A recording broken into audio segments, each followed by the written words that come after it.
May 9th, 2004. A tourist boat sets out from the small harbour town of Moss Landing into the cold waters of Monterey Bay. The unsuspecting passengers on board were about to witness something extraordinary. This film is a reconstruction of what happened next, based on eyewitness accounts and actual video footage from the day. It is a remarkable story of survival. All your eyes are important now. From this minute The boat's captain was Heidi Teora. often get dolphins in here. Teora ran a tourist business, taking groups of would-be nature watchers out onto the bay. Keep those eyes scanning the water. Her passengers had high hopes. There were a number of people on the boat. Many of them were family groups, and there were some small children. And then there were older children like me celebrating Mother's Day with their mother. It would be a Mother's Day they would never forget. Less than a mile from shore, and 5 short minutes from the harbour, they were already in deep water. Below the boat, a vast rock trench, in places deeper than the Grand Canyon, runs for about 60 miles. Much of what is down there remains unknown. At 9:57 a.m., Teora's first mate spotted something ahead. From over a mile away, it was impossible to tell quite what that something was. We saw some splashing ahead of us, and oh, I was so excited. I said, hey, great, we've got something ahead of us. All that was clear was that that something was splashing on the surface, and that something was big. As the boat drew closer, the feeling of excitement on board grew. Everybody got charged up and started to move forward, and they were real excited. Slowly, the activity began to take shape. Tall black fins rose from the waves like sails. They were over a metre high. Only one animal had dorsal fins that big. Orcas, otherwise known as killer whales. I was ecstatic when we heard that there were orcas out there. I've been waiting years and going on these trips for years, waiting to see the orcas. This was something special. Although orcas were known to frequent Monterey Bay, sightings were very unpredictable. Even Steve Johnston, a local veteran whale watcher, had never seen the bay's top predators. When I heard that there were orcas out in front, I got really excited because I've never seen them before in the wild. This was my very first time, and that wasn't one of the things that I had on my list of expectations. By 10:03, the whole boat could clearly see the killer whales. Everybody went running to try to get a view, and I got up near the front of the boat. And we could see a lot of activity in dorsal fins and some jumping and thrashing around, so they were pretty active. At first, the children on board were excited. It looked like the orcas were playing. We saw lots of thrashing, lots of killer whales jumping. They were acting kind of rambunctious and jumping out of the water and coming down again. From over 100 meters away, the activity looked innocent enough. Even to Teora, who had been on this water more often than anyone else on board. Quite often when they get together, they will just kind of gather and play, and I thought that's what we might be seeing up ahead of us. But as she edged the boat closer, it became clear that this was not play. The time was 10:05. But I slowed down, and this activity started to take on a more sinister tone. There was a blow that erupted from the gathering of killer whales that was far too big. When any marine mammal comes to the surface to breathe, it exhales a spout of gas and water into the air, just like a human snorkeler. The size of the spout is related to the size of the animal. And this exhalation was far too large to have been caused by a killer whale. That blow was way too big, so clearly it was not coming from killer whales. A fully grown male orca can be up to 9 meters long and 6 tons in weight. But the exhalation Tiora had seen belonged to something much, much bigger. Something that dwarfed her boat. Whatever was underneath them, it was huge. Tiora tentatively inched her boat closer to try and get a better look at what was in the water. It was 10:07.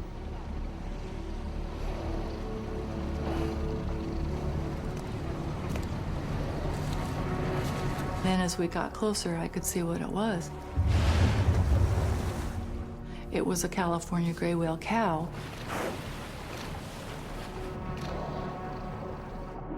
The California gray whale is one of the largest animals on the planet.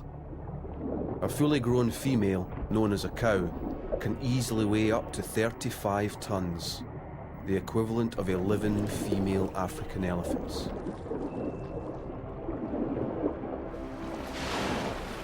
The barnacles encrusted on the upper surface of this creature's head positively identified it. And then when we got a little closer, somebody yelled, I think it was Heidi that first realized that there were gray whales in the area, which is what had attracted the killer whales. Grey whales and killer whales are not related. Orcas are in fact a type of dolphin. They are known as killer whales, not because they are whales, but because they are whale killers.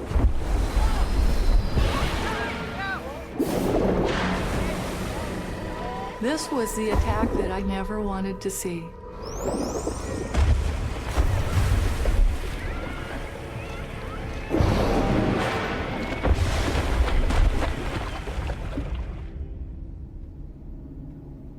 One organization is specially equipped to reveal the dark mysteries of Monterey Bay. Marine biologist George Matsumoto had heard of killer whale attacks on grey whales, but even he had never seen one. Even here at the Research Institute, where we'll spend 300 days a year on 2 different ships out there, we've never actually observed a killer whale attack from our vessels. Up until now, reports of orca attacks were the stuff of legend, rarely glimpsed even by those who studied these animals. But the Mother's Day encounter would provide scientists with detailed video evidence of an attack from almost start to finish. 10:15. 18 minutes after they had first sighted the orcas, Tiora spotted another body in the water. My goodness, you guys, look off the left side. Look over there. In the midst of the mayhem, there was another, smaller participant.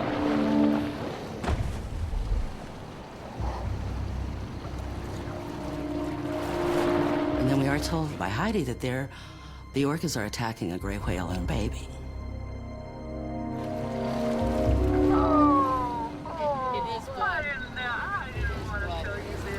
Grey whales only raise one infant at a time. Judging by the size of this calf, it was around 3 months old. There was nothing anyone could do. Look at that little baby. The passengers could only watch in horror and fascination. You don't really want to watch, but you have to because you want to know what's going on. No, your mothers can understand. Truly, this was one of the most powerful things any of us on board had ever seen. And orcas are so tough. But see how they're going after its fluke tips and the little pectoral flippers? The killer whales were thrashing their tails at it. The killer whales were trying to prevent the calf from breathing. They were trying to drown it. One swam up over its head and pushed down and was pushing it down. And you can't, these are mammals. They have to breathe.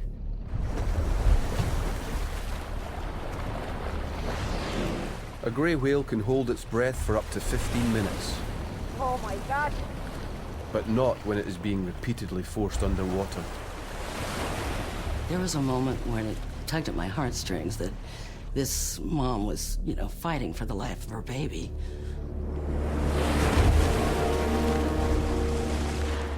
Grey whales are ferociously protective parents, but they have little defense against a prolonged group attack.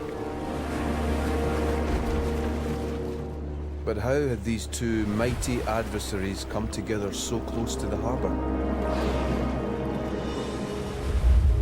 Environmental journalist Dick Russell knew that grey whales were only ever fleeting visitors to the area. They've just come from one of 3 lagoons in Baja California where the baby whale was born probably 4 months earlier. And they're about to head 6,000 miles all the way to the Bering Strait between Alaska and Russia. Grey whales have one of the longest migrations of any mammal on Earth. It's a massive 14,000-mile trip from Alaska to Mexico and back again. Throughout their great voyage, the grey whale sticks to shallow water, hugging the coastline. They use the kelp beds and surf noise to disguise their presence from predators. But in Monterey Bay, the kelp beds run out. They have little choice but to break cover and run a 23-mile gauntlet across open water. Straight over Monterey's unique submarine canyon. Here in the middle of the bay is the Monterey Bay Aquarium Research Institute, and also right here is the start of the Monterey Submarine Canyon. And the Monterey Submarine Canyon is a phenomenal feature. It cuts the bay in half. It goes away from shore 100 kilometers, reaching a depth of almost 4,000 meters by the time it hits bottom.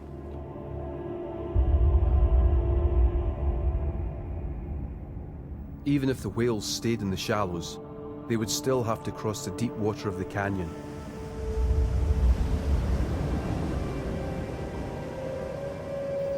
But perhaps there's another reason why the whales take a shortcut across the mouth of the bay.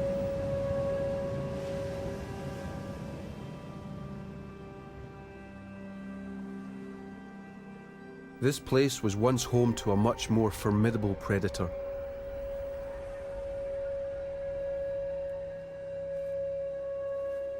Could grey whales retain a sixth sense of Monterey Bay as a place of danger? 100 years ago or more, the main predator of gray whales was still human beings.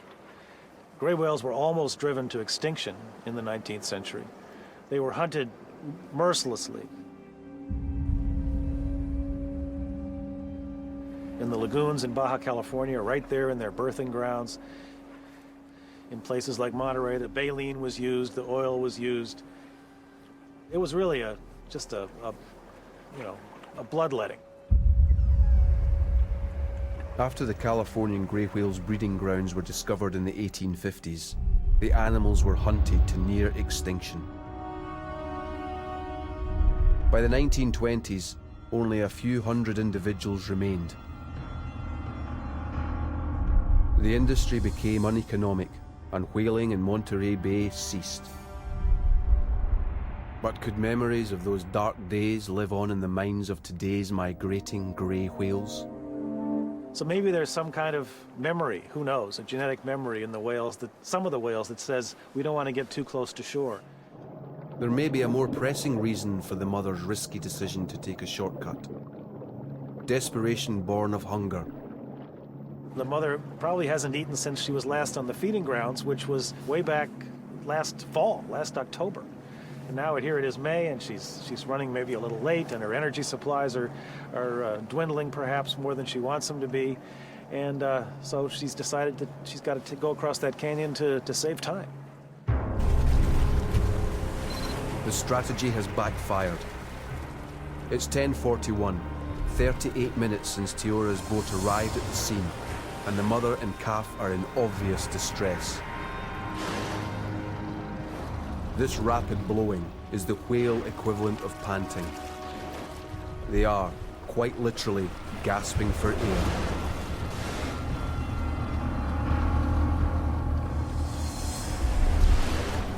It doesn't help that at this stage of their journey, the mother is significantly weakened.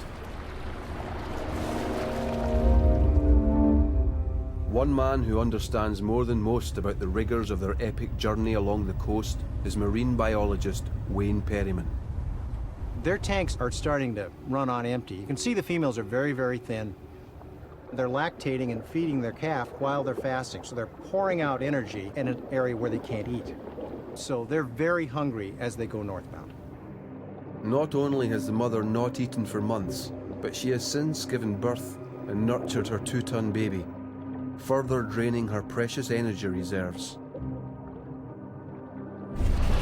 By 10:57, the attack on the weakened individuals was intensifying.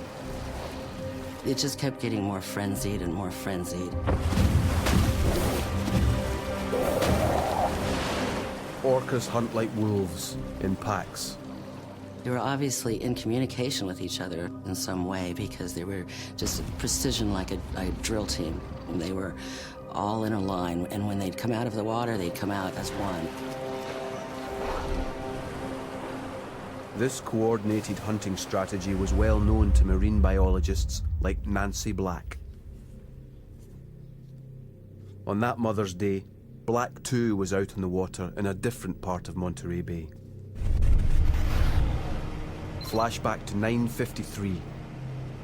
Just 4 minutes before Tiora first spotted fins in the water, Black was trailing a pod of killer whales. When they're first searching for gray whales, sometimes the killer whales can be spread out over maybe 10 or more miles in the area.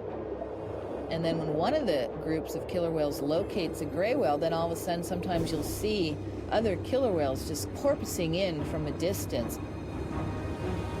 Suddenly 2 killer whales appeared right in front of her. Then a third, then a fourth, then more. These animals were preparing for something. Black backed off. Everywhere Black looked, orcas were appearing. They were responding to some sort of signal. She could only presume that they had been alerted to a kill by other orcas somewhere in the bay. So obviously they've heard this and listened for it, and there's not competition. It seems to be the killer whales are working together, and probably having extra help is an advantage. Without warning, the orcas suddenly picked up speed and headed east. Black knew something special was up, and before speeding off to pick up assistance, she radioed her sightings to a colleague, Richard Turnillo. Richard, they're up here at about 2 o'clock. Turnillo's boat was 15 miles away with another group of tourists when the call came in. But having run natural history trips for 25 years, Turnillo knew that this was an extremely rare chance to see a killer whale attack at first hand. Our other boat was whale watching, along with our research boat, and they had come across an attack. So they called us and we went over and looked. I mean, for a lot of people, it's a once-in-a-lifetime opportunity to see one of the greatest predation events on Earth. One passenger on board that day was local professional bird guide, Roger Wolfe. We've been having a pretty good day. Everybody was real excited. And then the call comes in over the radio. Hello? What's up? Richard, they're up here at about 2 o'clock.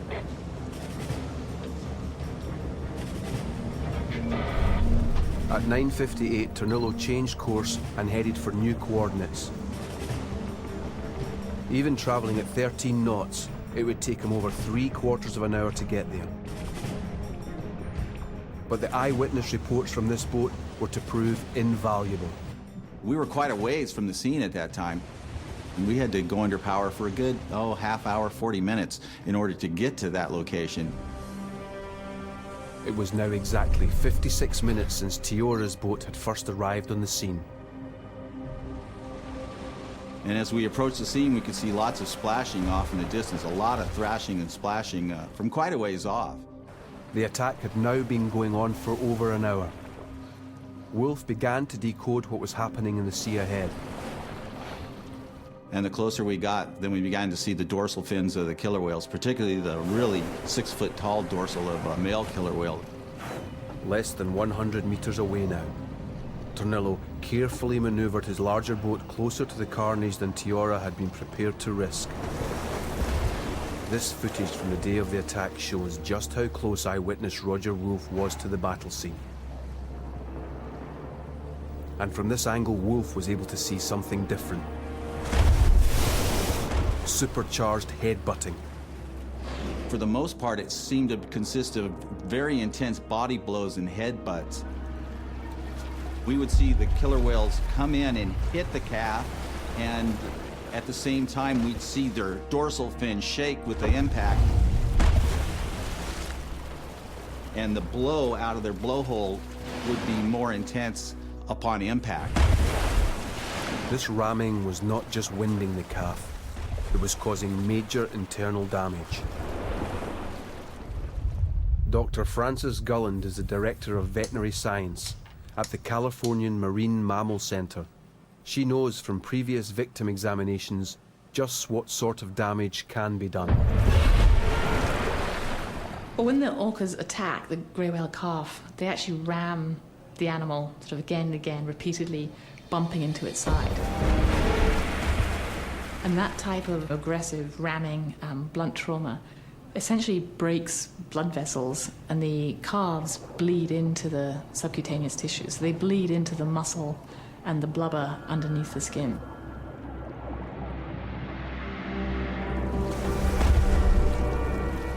It was no wonder then that this mother was using every ounce of her strength and all of her wits in a supreme effort to protect her baby.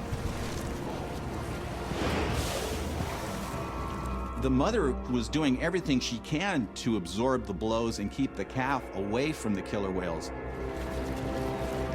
But how could one mother single-handedly keep the killer whales from taking her baby down? It's now 10:08, and Nancy Black has arrived with video equipment. The combination of video footage and close-up photographs was to prove crucial in the later analysis. By photographing the dorsal fins, Black hoped she would be able to identify the individual attackers.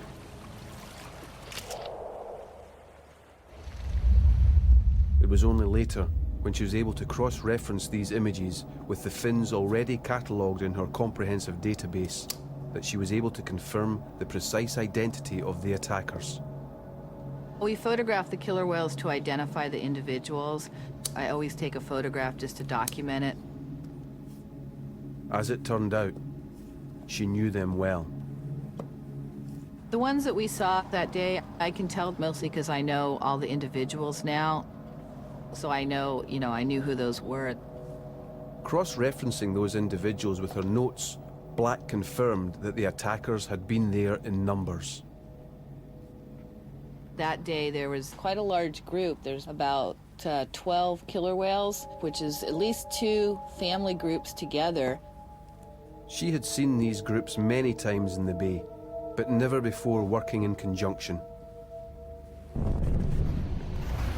By 11 o'clock, all 3 boats were now on site, each watching the heavyweight combat from different vantage points. By now, the tide had turned against the grey whale mother and calf. At this point, the mother and calf gray whale are kind of just stopped there. They really can't get away now too quickly. The killer whales are blocking them from the front and from the sides.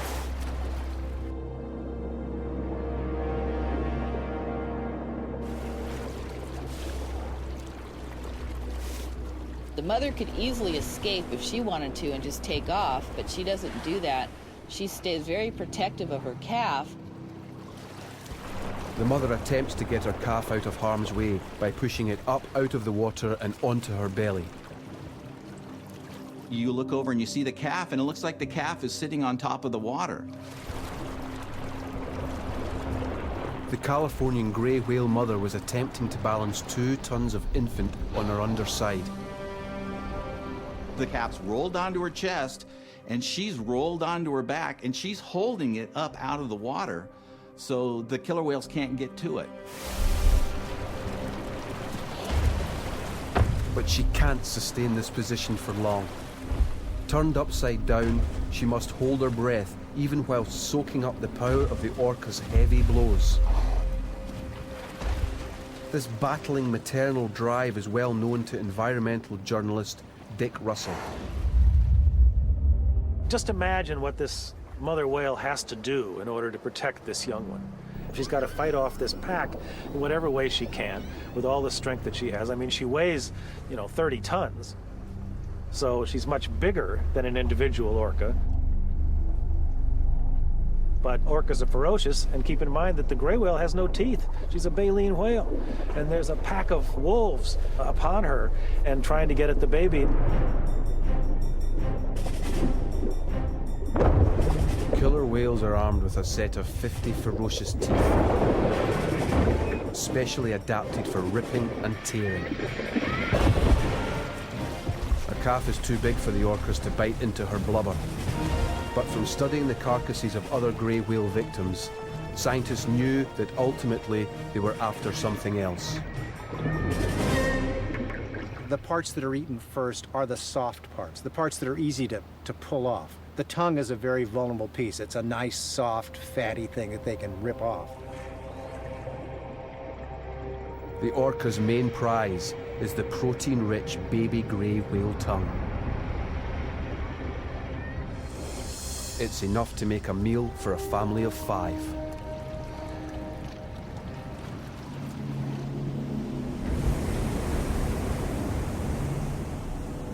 Dr. Francis Gulland has conducted necropsies on the dead bodies of many grey whale calves and had a good idea of the likely outcome. What we expect to see in a grey whale calf after it's been attacked by an orca is a lot of bruising under the skin and into the blubber as a result of the orca actually ramming into the side of the calf. But it's not the force of the ramming alone that damages the victim. It's the trauma. As the orcas attack, that in itself could kill a grey whale calf due to the stress. And they're very sensitive to stress, and they'll produce a lot of adrenaline and corticosteroids. And those hormones can cause contraction of heart muscle, so that the animal actually has a heart attack and dies from heart failure. So the stress could kill the animal before the hemorrhages do.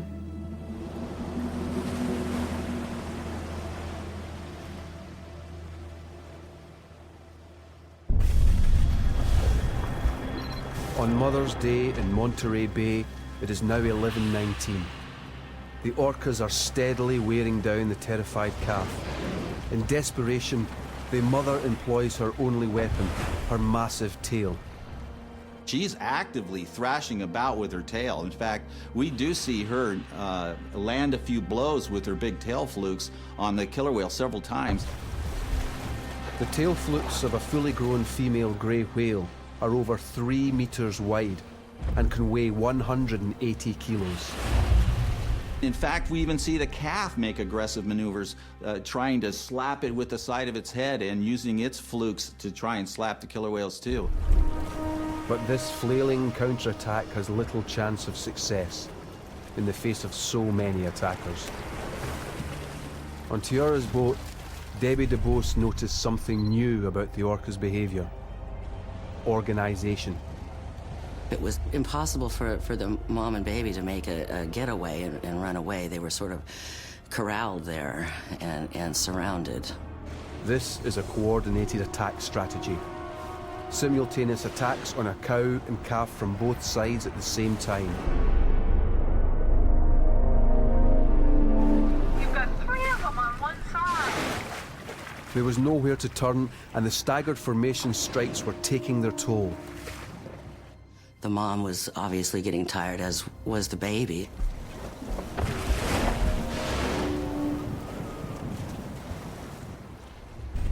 From her inflatable, Nancy Black was trying to keep count of the fast-moving orcas. You know, some of the killer whales are missing. They must be somewhere around here. While 6 orcas maintained their assault, another 6 had disappeared from her view. From the perspective of the other 2 boats, their whereabouts soon became clear. They separated into two groups and would actually circle around and come from two different sides to attack. From where he was watching, Roger Wolf saw a developing pattern of behavior.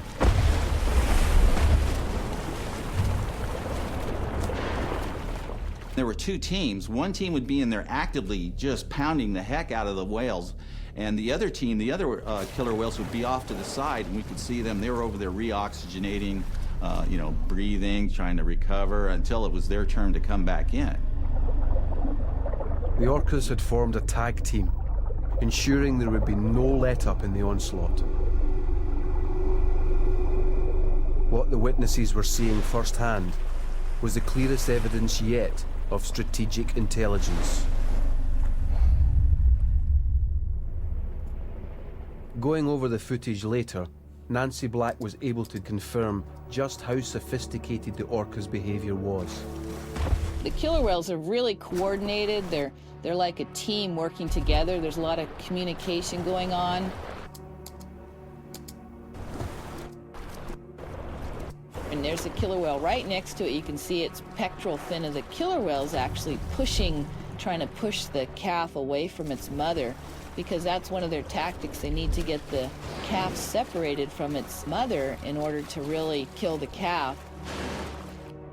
Despite the apparent chaos in the water, the orcas are using precision methods to separate the 13-meter-long adult grey from her calf. But it's not easy. The mother kind of plasters the calf right next to her side there and does not leave it. In spite of her size, the mother grey whale is agile, constantly rolling her 35-ton bulk to prevent the orcas from isolating her calf. It's harder if the mother is right there because she's huge.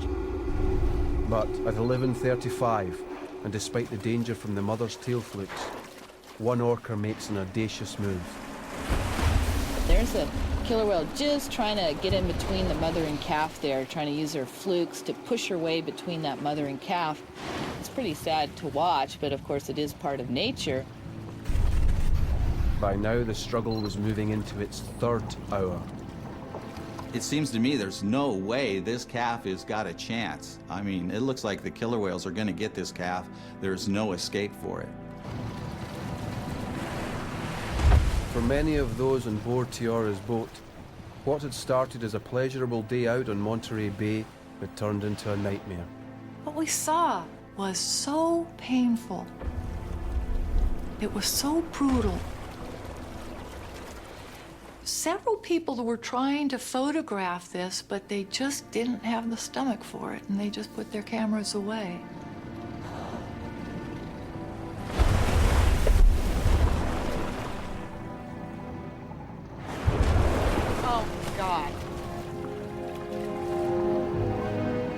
The outcome looks bleak, and for many of Tiara's passengers, it's become too much to bear. I think it's got some internal injuries. Oh, God. The orcas are biting the fins and tail flukes of the calf and dragging it away from its mother's side. The sea is running red with blood. By 11:40, the combined and coordinated efforts of the orcas have succeeded in driving mother and baby apart.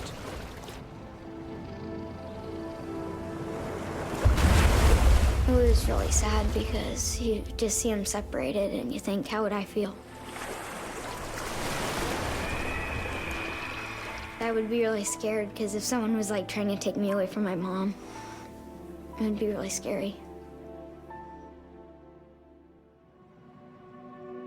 Word of the orca attack spread from Moss Landing to the whale-watching community of Monterey.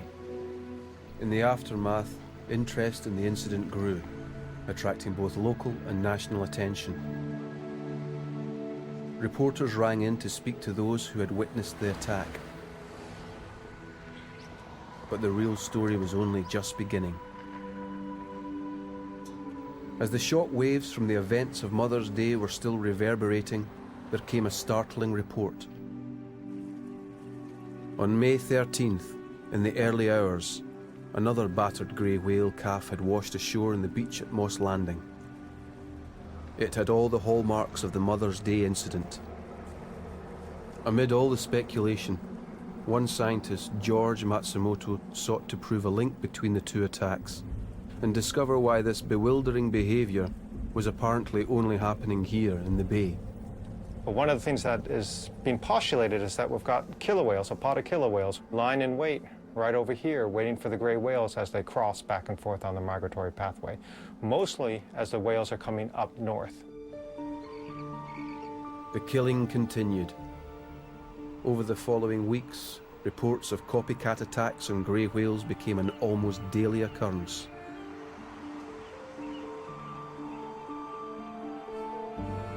As news of the killer whale attacks spread from Moss Landing across America, even greater numbers of people began arriving in the hope of seeing this brutal behavior for themselves. Whales are up here on the left. They were rarely disappointed.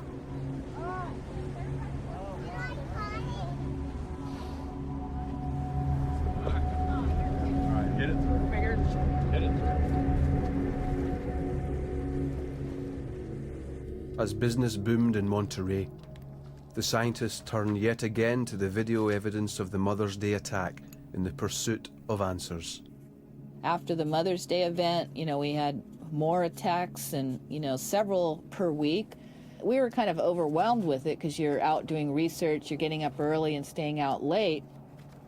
There was at least 16 predation events that we knew about. There could have been others that we could have missed as well, which is really high. Finally, we realized that, this is something really unprecedented that had never happened before. It was an exceptional year. But neither by re-examining the Mother's Day footage, nor by witnessing similar attacks, could Black explain the explosion of violence that spring. She called fellow marine biologist Wayne Perryman, who had been conducting an annual census on the migrating grey whales at nearby Piedras Blancas. Right away, Nancy was saying that they're seeing a fair number of killer whale attacks, so we were keeping our eyes open to see if we'd see killer whales down in our area. Perryman didn't see killer whales, but while counting the migrating grey cow-calf pairs as they passed close to shore, he did notice something surprising. As the counts began, we were getting, good numbers. We're seeing 10, 15 cow-calf pairs a day early in the migration.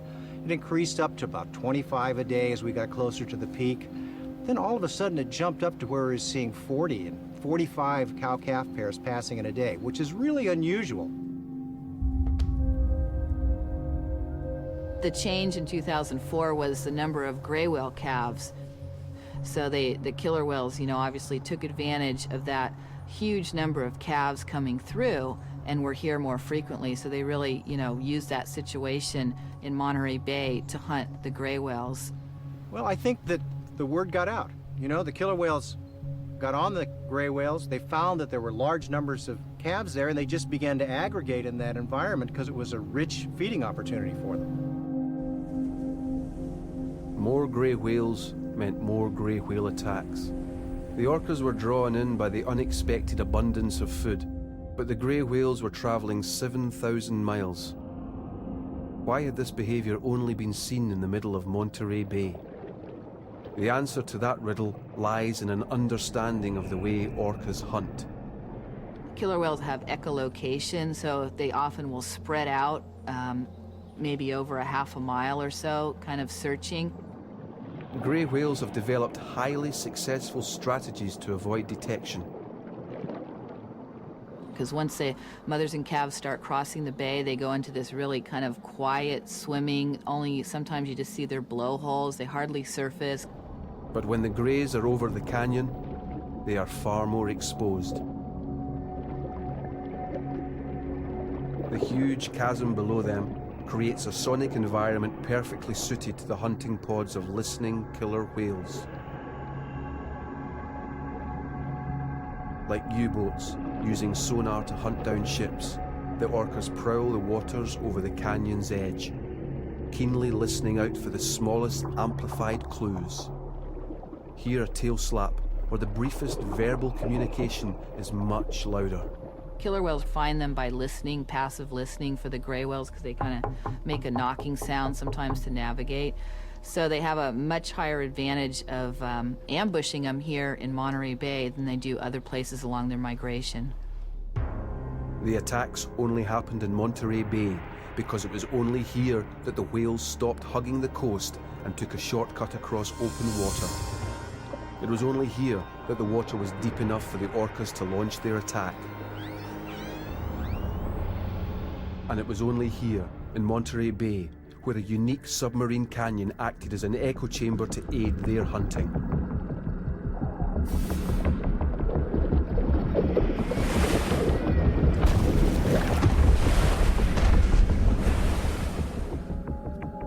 There was one further riddle surrounding the Mother's Day incident that remained unanswered.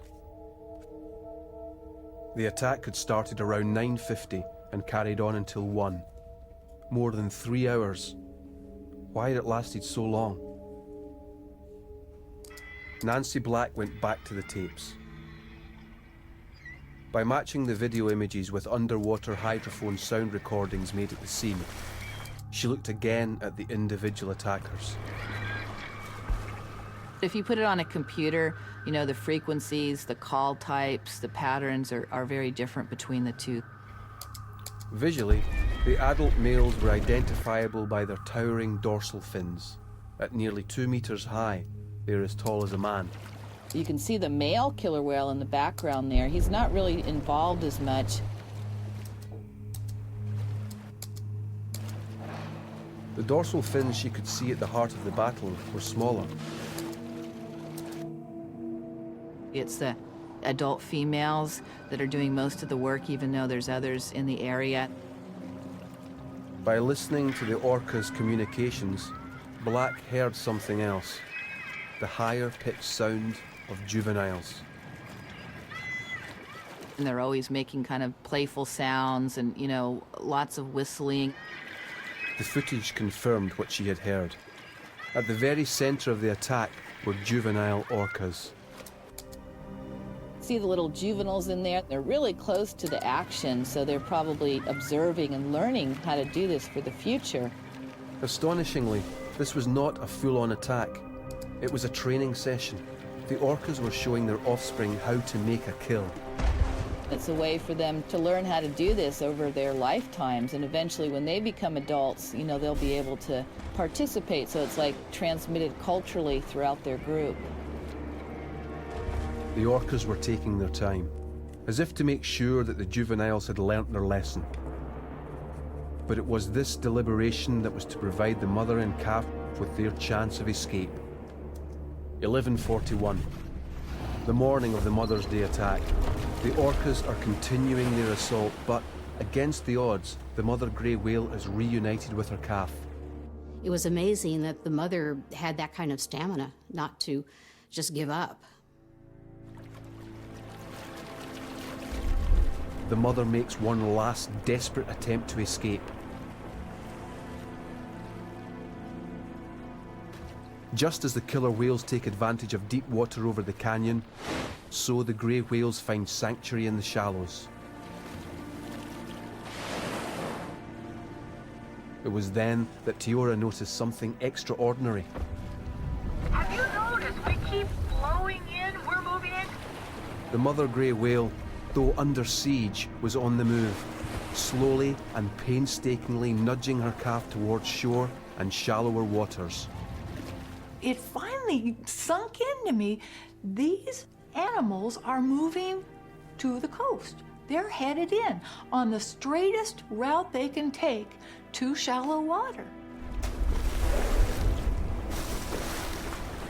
When she takes her calf underwater, they're moving in, they're going east.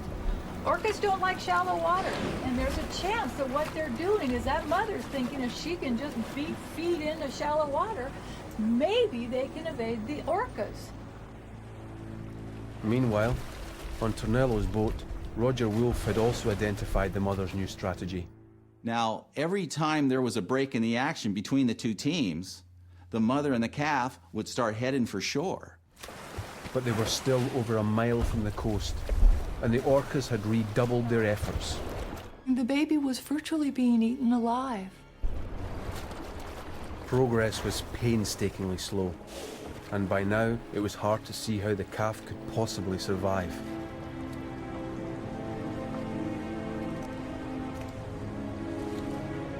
It appeared that maybe the baby was doomed. Heidi, our captain, decided that maybe we should leave the area about that time.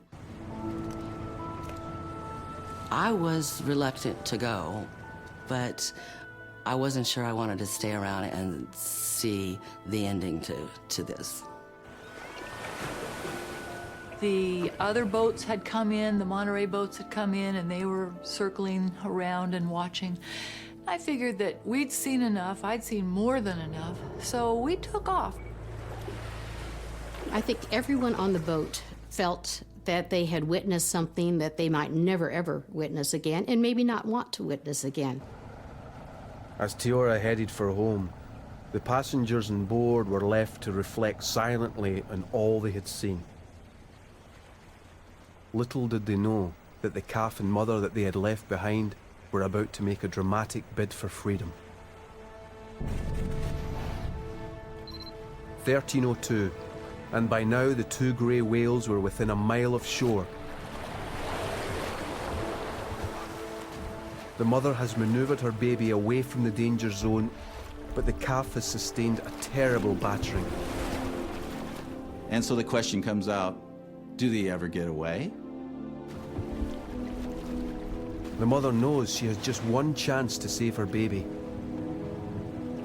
If the calf and the mother can get into 60 feet of water or less, the killer whales will break off the attack. Less than 60 feet, and the orcas won't be able to build up sufficient momentum for ramming. Of course, the next question is, how deep is it here? Quick look at the depth finder, 60 feet. 3 long minutes pass.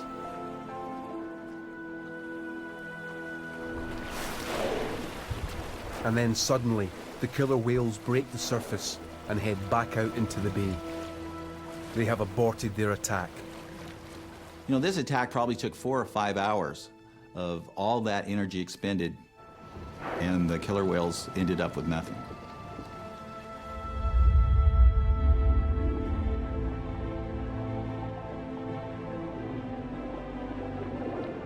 After 3 hours of brutal assault, the cow and her calf are battered but still breathing. As long as they have managed to escape major internal damage, their chances of survival are good.